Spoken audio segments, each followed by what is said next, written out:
welcome to my channel. My name is August Lee and I'm a fiber artist from Louisville, Kentucky, and I'm making some yarn right now.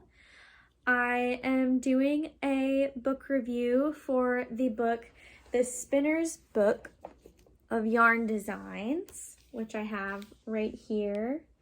And I wanted to try out one of the yarns or multiple different types of yarns that it talks about.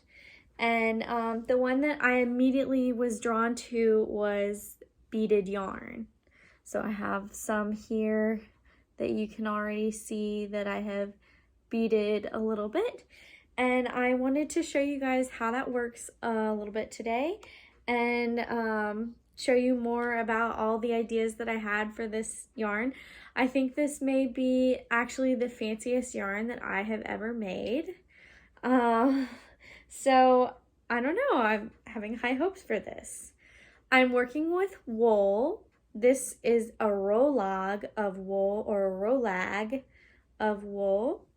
And this is from the Woolly Witch. You can see that it's very subtly dyed. There's like subtle colors of blues and pinks and purples. And this was in just one of her random mixed packages that she does on Etsy. So this is the first ply. I'm going to be talking a little bit about specific things that have to do with yarn. You might be a beginner, and if you are and you're confused by these terms, please don't let that turn you off. I really want to show you more about this yarn, and you don't have to understand it to think that it's cool. And that's how I felt when I first started learning about yarn.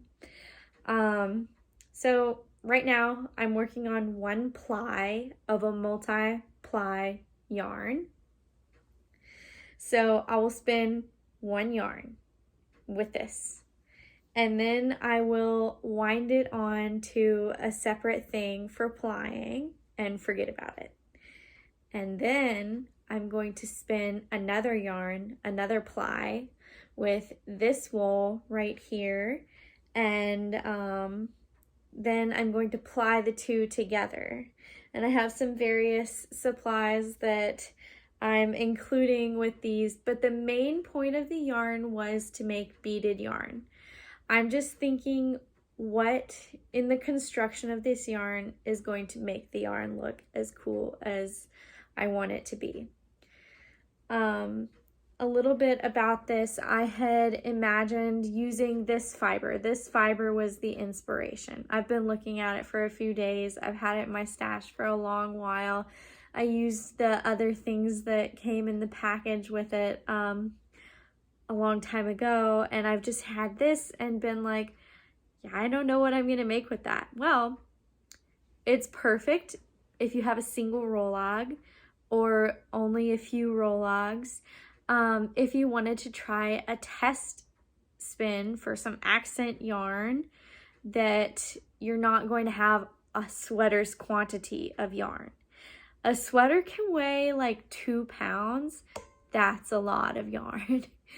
You're not going to make a sweater with one yarn ball. So this is going to make, you'll see at the end, I'll show all the different stages of this yarn, but it's gonna, yeah, I don't know, I'll just explain it then because I can't explain it now.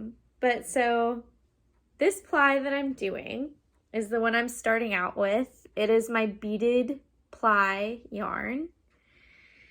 And so this is the fancy one, and I was thinking, you know, what's gonna make this yarn stable, first of all, because it has thick and thin spots, because my goal with this yarn is not consistency. My goal is beaded yarn. So I'm not really worrying about the consistency so much as it's not a problem for the construction. But I think something that'll make it stronger is to have another ply. I think that single plies are very elegant and they have their place, but since this has like weak spots, it may not be the place for a single ply because it could break and then the beads could fall off. Oh my God, that'd be terrible. So I'm going to use this wool, which I'm not sure, I don't know where the label came from. I think this is Shirsty Cat fibers, and yeah, I have no idea what breed of wool this is, but this is sheep's wool, and it is dyed with an acid dye. You can tell that because it's the really not natural, beautiful colors that, you know, just look like they're from outer space. And then I have various goodies to dress up this yarn because I really like the look that certain yarns have where they are just really like they have sections of just a lot of stuff and just beautiful, I don't know, little mixtures. I don't know, but I'll insert a picture of my favorite yarn, one of my favorite yarns that I've made so far. And I made 2 different versions because it's so individualized. You can't make 2 of the same. There's not going to be the same. So, but it was this yarn that I made on my electric eel wheel nano called Witchy Woman that I made with a bunch of, Mary from Kamaj Fiber Arts does these sheep's tails packs with teeny tiny little blumps like this of millins. And you can just play with colors. You can mix, you know, whatever you want. And so I chose a bunch that I thought looked very green witchy and made that into a cool yarn. So I'll tell you more about the goodies that I have, and then I'll explain about how I'm actually constructing this yarn. So of course, the point of beaded yarn is beads. So I have some beads here that I can show you. These are some seed beads. Let me see if I can get that to, whoa, not a good plan. But I can pick them up. Okay, and then I have, these are bigger, so it's better, some amethyst beads. You can get these at any big store, Joann's, Hobby Lobby, Michael's. You can get them at a little store. Like, oh gosh, there was a bead store in Louisville. I think it was called Afterglow Beads, and they closed, but dang, they had some pretty beads. So I have in my little basket here my bead containers, and I'm just using old pill bottles because they just work really well. They're see-through, so you can see them, but the color is distorted a little because they're orange. And then I have another goodie that I'm gonna work with. I thought this would be nice because I'm going with like an amethyst theme. I have the amethyst beads. I have this like sugar plum evoking fiber, and then I have this nice nebula color that that's what I'm going to call that. So I thought I need a little sparkle, so I'm going to use this in some of the plying. See if we can get a, see, I don't know how you auto wrap with a drop spindle, but anyhow. And then I have these Teeswater locks, which I'm going to add in during little sections. So these are what the locks look like, and you can pull them apart and you can make little bitty sections and add that into the yarn, and it'll kind of stick off and stay, so you can add some of that in and it'll come off and be hanging off, and it'll just look so cute. I think these types of yarns are really pretty in like cuffs of fingerless gloves, in like rims of hats. Speaking of which, this is my first hat that I made. I made it I guess 3 or 4 months ago. in like November 2022, and this is the Hat for Joy pattern with some Malabrigo Fortaleza in the worsted base. And I don't know, they have just like the weirdest names. Malabrigo has the weirdest names, so please excuse my pronunciation. And then this is Peggy Jane Fibers Dirty Tangerine Sock. And yeah, Peggy Jane Fibers doesn't exist currently, but I really hope she gets to do more yarn someday. I think that would be really cool because she had just such inspiring ideas, and it just makes you want to knit seeing her yarns. But so I'm making this yarn on a drop spindle. I just had a thought I could ply this on my wheel and then get that weird little, you know, the Autowrap proper on my...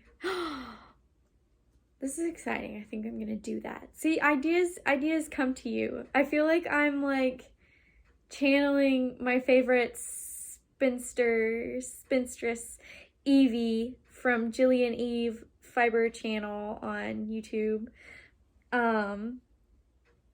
She just always, like, the inspiration strikes her and she makes decisions. I hope to be like that. But this is how you spin yarn on a drop spindle. And then you wind off the hook and wind on to the spindle. So you may have heard the Sleeping Beauty story, she shall prick her finger on a spindle. The spindles aren't actually like that. They're not sharp, and that's on a spinning wheel. And we think Evie has deduced that they're actually talking about a distaff, which is a stick, which is still not sharp. I think like maybe the flax ones can be a little sharp, but so we're not dealing with that right now. We're dealing with a happy spindle. This is how I am putting the beads on. I am breaking the yarn at a thin space, and this might not even be as thin as it. Okay, yeah. So you can see here how it gets really, really thin. It gets really thin because it's like thick right here and very thin up at my thumb. Well, what I'm going to do is take this flosser threader. I don't even know. Can you see that? Boop, flosser threader. This is for braces. And you open it up, and it's just like threading a needle. You put your thread through here, and so the thread is in the middle. The end of the fiber is in the middle. And then I'm gonna take some amethyst beads because they have a little bit of a bigger hole in them, so it'll be easier to go on. And I'm going to, if I can drop it, I'm going to thread the bead onto the threader, and you slide the bead onto the fiber, and it can go in there. And yeah, so once it gets on there, it is pretty strong. Please don't break. Oh my god, my yarn is breaking. It's okay. I got plans to fix this. Okay. Triage moment. Okay, we're gonna do a weird join just to like save face with this mystical, magical moment. So I created a loop here. I'm just gonna go over this really fast because this was not in the plan and I need to do something else. I need to cut to something else. So I'm going to do like the flosser threader and come up and fluff it out, and then it creates a weird little join with a knot. But consistency was not the point of this project. The point is to put beads on yarn. And there you go, a bead is on the yarn. So that's how we're going about this moment here tonight. I hope you will enjoy this video as I go along the process of making this really fancy yarn. I hope you will be able to learn something if that's what you are looking for. I hope you will be able to get inspired if that's what you're looking for. We're just gonna have a great time in this video, so enjoy. So here are the supplies that I am using today for my yarn. This is wool from the Woolly Witch on Etsy.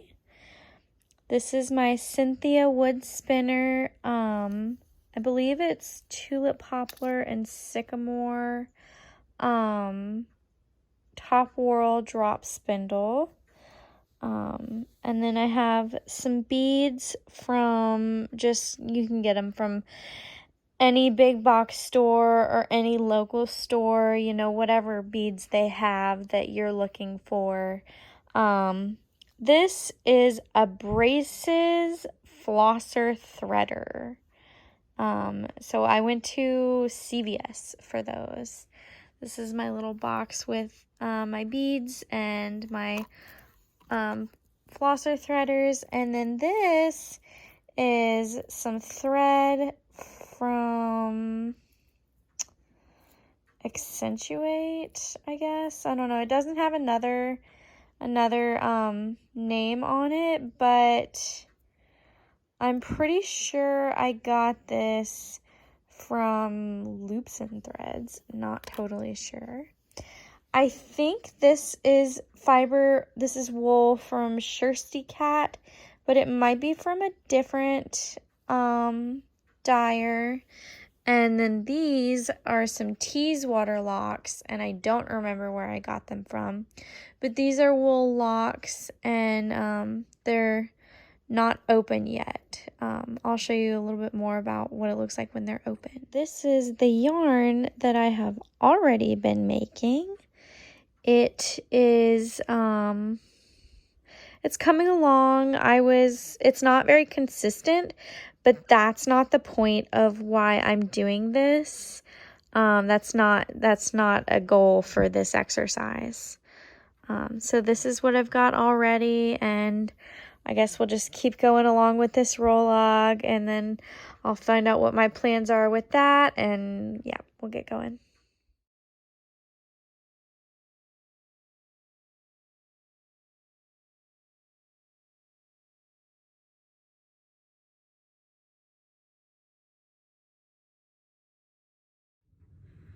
So this is some of the yarn that I've been making. Here, we'll do a little ply back test. See, not very consistent in the twist either.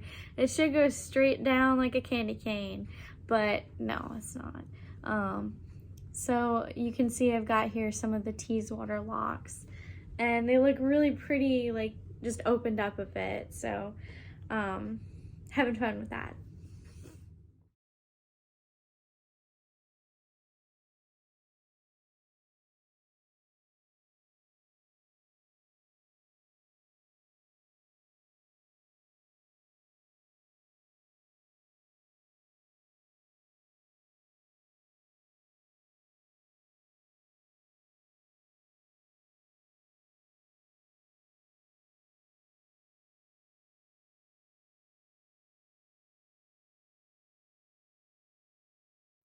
So there were two things that I wanted to talk about real quick, and one is how small you need to get the yarn for the seed beads to be able to go onto it. If you've worked with seed beads before, you know they are very small, so they have teeny tiny holes, so you're not going to fit a chunky yarn into a seed bead. It's just not going to work. For big textured hand spun yarns, you won't beehives and seashells, put it on a lace that's going to be wrapped around it put it on a core in a section where the seashell is not gonna cover it. You got to be able to make it stand out, but you've also got to be able to make it go on. And then the other thing that I wanted to talk about was joins. So I'm going to put some beads on here real quick. I've got this, I put the threader through, put the fiber through the threader, and then I'm going to do a long bead. Takes a second. Oh, and then if it comes out, you just put it right back in. A long bead, an amethyst. Oh, Persephone is stretching. She is my fiber kitten. And then I'll do 2 short beads, 2 or 3. Thread them, get them on, squish them down. And then you can take the threader, set it aside. And what I think works best for a join is to kind of fluff this section of the wool up. And then fluff this section of the wool up that you're going to be joining it to. And overlap them and kind of fluff them together so the fibers can get a little mixed. And then add some twist. And the key is to draft the fibers together. And then you will get a seamless join. So look at this here. You can't, there's just like a fluff right there, but that's not related to the join. You can't even see that these fibers were joined. It's after the beads. It just all looks like the same yarn because it is all the same yarn. So, yeah, that's how I'm doing my joins. The other join that I did was really complicated, but it is more of a beginner thing to do.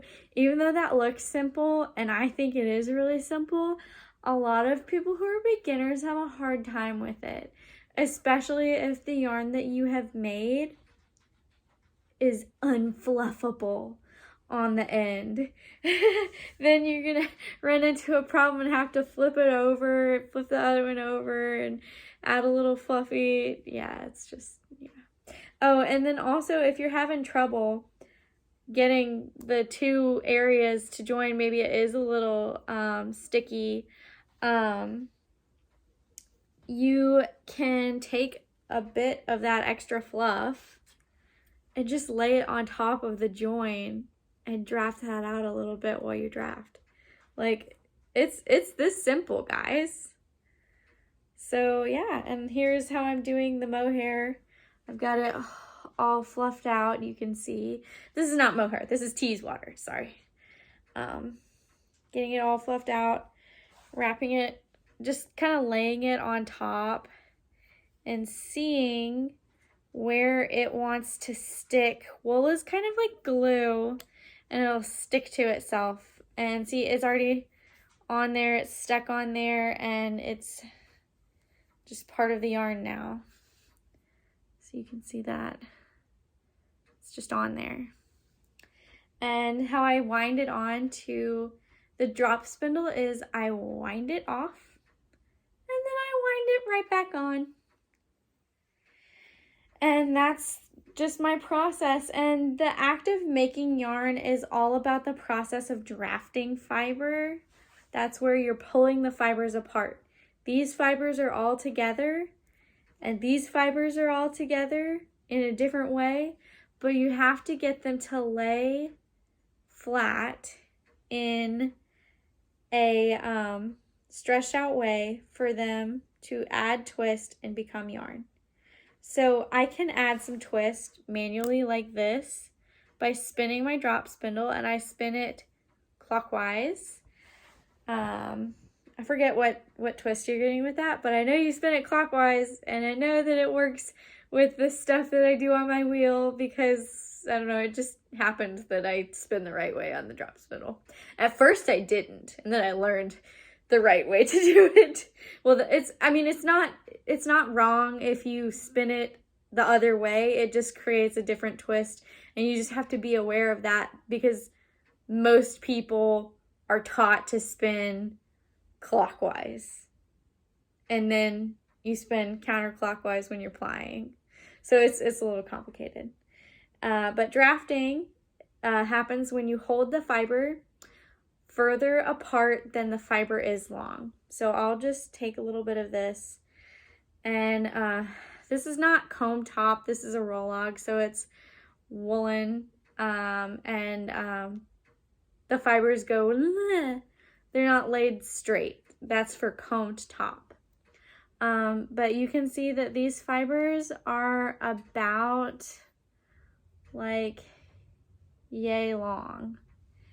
And so I gotta hold it like, put that over at the starting point. I gotta hold it a little bit further apart than that for the fibers to be able to move and pull. The pulling is really what you want. You're pulling the fiber apart, you're pulling it straight. Yeah, that's how it works. So that's what spinning's all about. And then of course adding twist. So yeah, I'm gonna add some more beads and finish off this roll-log, and then I don't think I'll be adding beads to this. I think I'm just gonna spin it, and I think I'm gonna spin it a little bit thicker, so with a little bit more diameter. I don't know.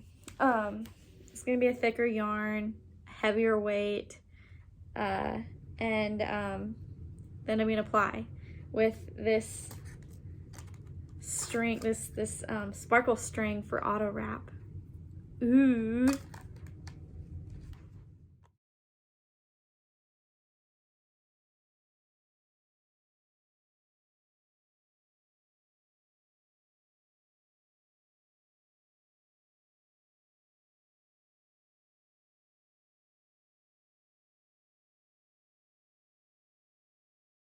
So I'm working along on that roll-log. Still got a bit more. Just working along. I picked up some of the beads that I had dropped. I'm needing more of those long ones. So I'm just gonna go to my bead container and pour out a few more of the long beads. And these are really pretty. I like them. They kind of are like screaming peacock to me right now. I don't have any blue involved with this yarn. It's just kind of purple and green and pink, and yeah, so really liking it so far. And this is the yarn on the spindle so far. It's coming along, looking very witchy. I like it a lot. I like it a lot.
Good morning. It is the next day and I finished my spin.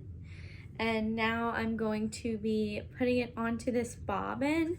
And I don't know if I just do this the hard way or if there is a better way to do it, but I'm going to show you guys how I get this onto my bobbin. You have to, you know, get the yarn to go over the spot to make it stay on the bobbin, and then you can just get it on there, and this is how I do it. So this is a bobbin for my Ashford Kiwi 3 spinning wheel, and I'm going to ply the yarn on that. The wheel comes with 3 bobbins, and these are the regular size for the regular flyer. I also have a jumbo flyer, but we're not going to need that for this purpose. And also, I'm not as experienced with that. I've only done it one time, and it made some bad yarn. The yarn just like is falling apart. So I need to learn how to use that more efficiently. But I'm just going to get this on to here, and then I can work on the second ply.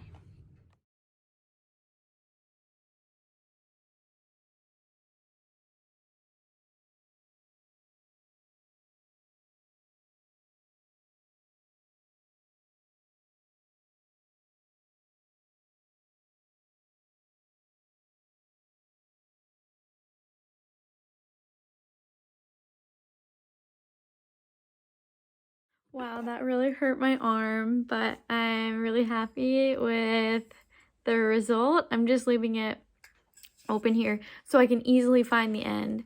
And now I'm going to spin the purple single ply, a little bit heavier weight, thicker yarn, and let's get going. I thought I would show you guys specifically how I start.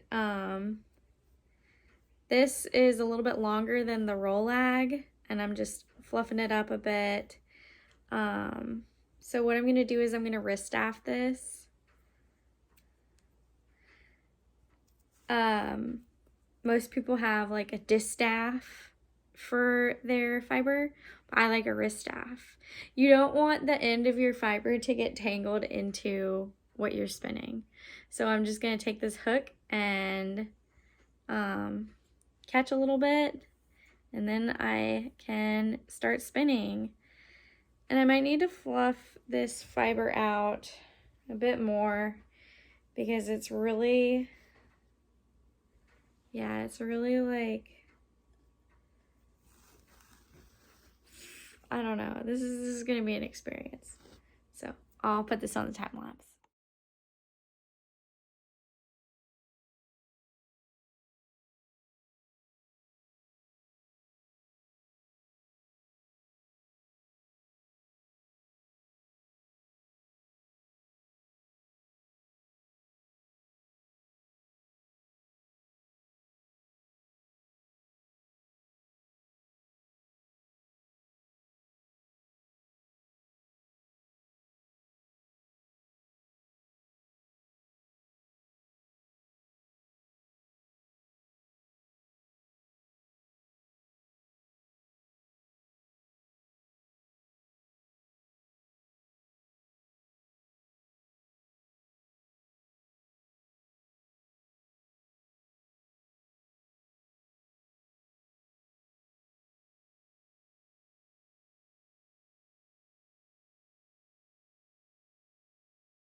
All right, so now we have hit the time when I'm done with my drop spindle.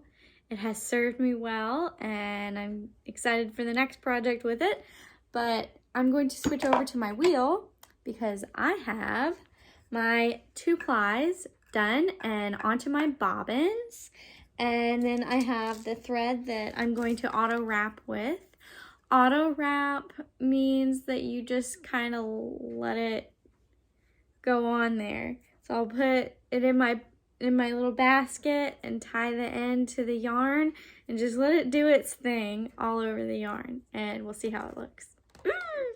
So now I'm gonna get my wheel set up. It's an Ashford make Kiwi 3, and it's a double treadle, which means it has 2 pedals that I use with my feet, and I'm gonna get that set up, and hopefully I'll find a good way to film it because I don't have the setup that you can show feeding the yarn in from above. I know a lot of people do that, but I don't have like a camera that I guess can like show that on a tripod or whatever. So I'm just gonna try and like set it up so that you like see me spinning at the wheel. All right, so we'll get that.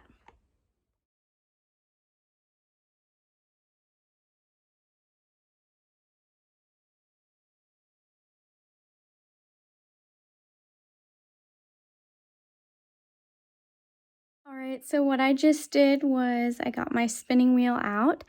I attached the, I guess the spinning mechanism to the treadles, which I'll show in a second.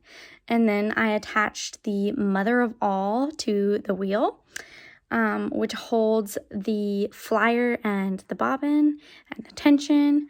And then I got my drive band attached to the wheel part and attached to the flyer. And now I'm ready to spin. So I'll show you the wheel before I go ahead and hook it up and spin. This is my wheel. This is the bobbin. This is the flyer. This is the tension, and it goes right here. This is the drive band, and it attaches to the wheel. Those are the treadles, and this is how they attach, and it spins the wheel. All right, I'm gonna get spinning. Okay, so please excuse my mess. I think what I'm gonna do is set this on the floor. I got these, which I will hold together, and I will get this is gonna go through there, and then I have an orifice hook which can go through here. I'll pull that through there and goes through the orifice, comes out here. And I just like to wrap my yarn through this loop because I don't know, I think tying knots in your yarn is weird and I don't like it.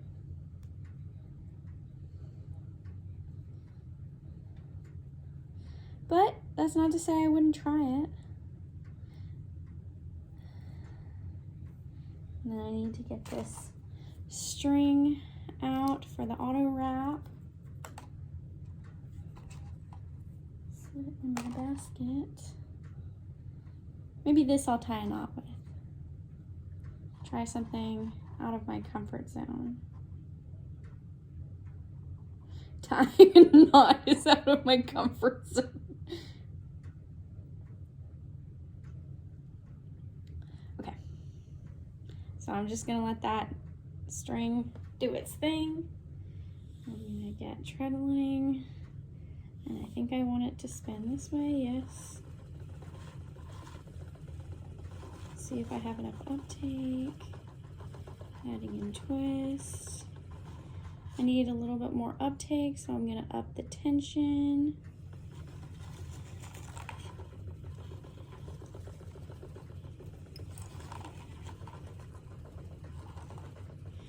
I'm just letting it do its little candy stripe thing, not really worrying, but maybe we'll let it go in a little bit there.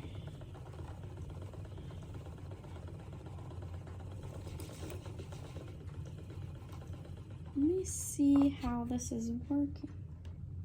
Ooh, I like this. This is working well. Okay, we're gonna keep going. So maybe you can see here that the thread is auto wrapping. It's looking pretty cool. And my wheel can spin 2 directions, but I want it to spin counterclockwise. Whoop. We caught? No, yep, caught. It can get caught like basically at any point along the flyer. Oh, and we have a first break in the yarn. So I'm going to do a messy join because this is art yarn. I think what happened there was that I was spinning in like an opposite direction. Oh my God, breaking. I'm gonna fluff it up. I'm gonna set it on top. Get my wheel spinning in the proper direction.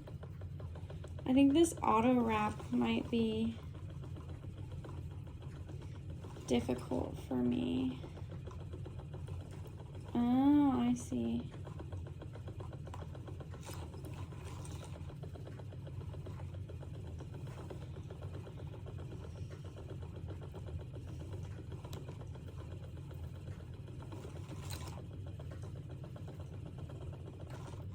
Okay.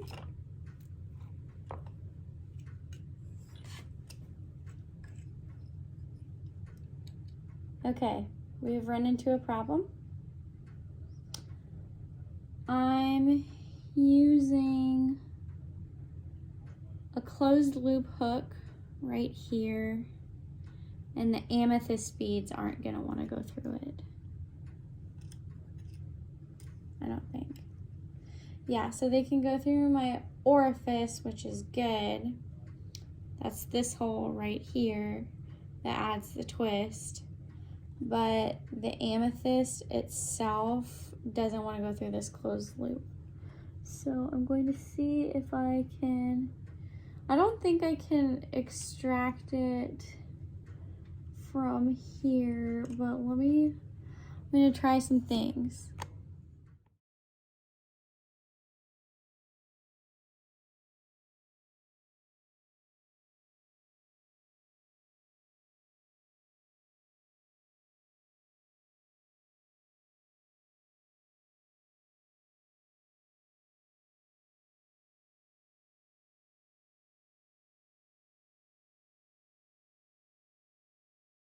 Okay, I'm taking my yarn off of the spindle, or what? Off of the spinning wheel. This is, I don't know what they call this. I'll have to look at that again. I should know that.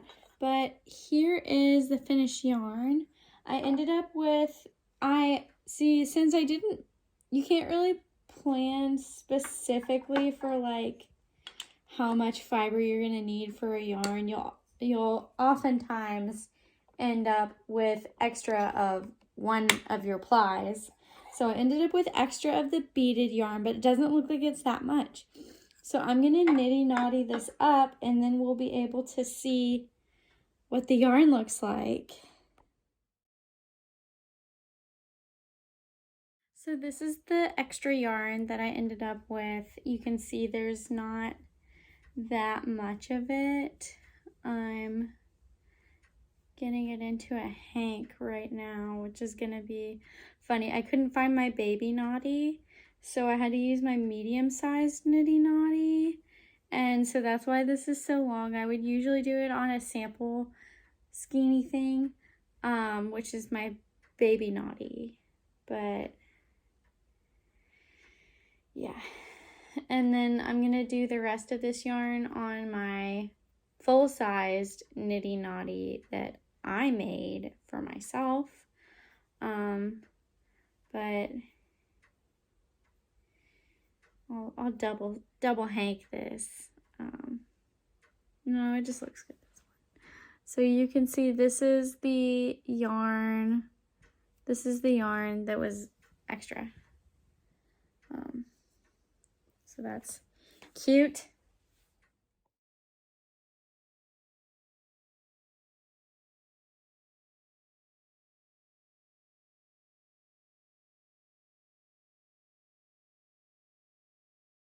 So this is the finished yarn skeined up.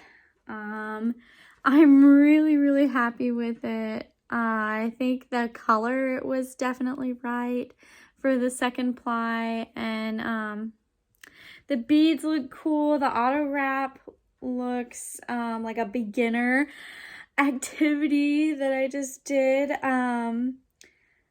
The beads were really a hassle. The amethyst beads were really a hassle when doing it on the wheel. I was like, oh my god, I really should have done this on my drop spindle. I should have plied it on my drop spindle. But that's not the route I went with, so I had to continue with the awful time that I was having. It was not fun. But this was just a sample that I was doing, a sample yarn, and I'm happy with it. So, and it didn't take that long.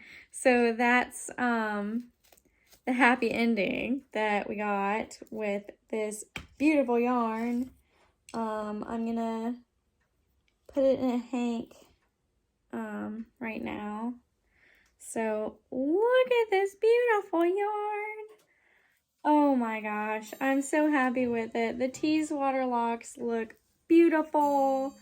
The beads look cool. The color is perfect for me.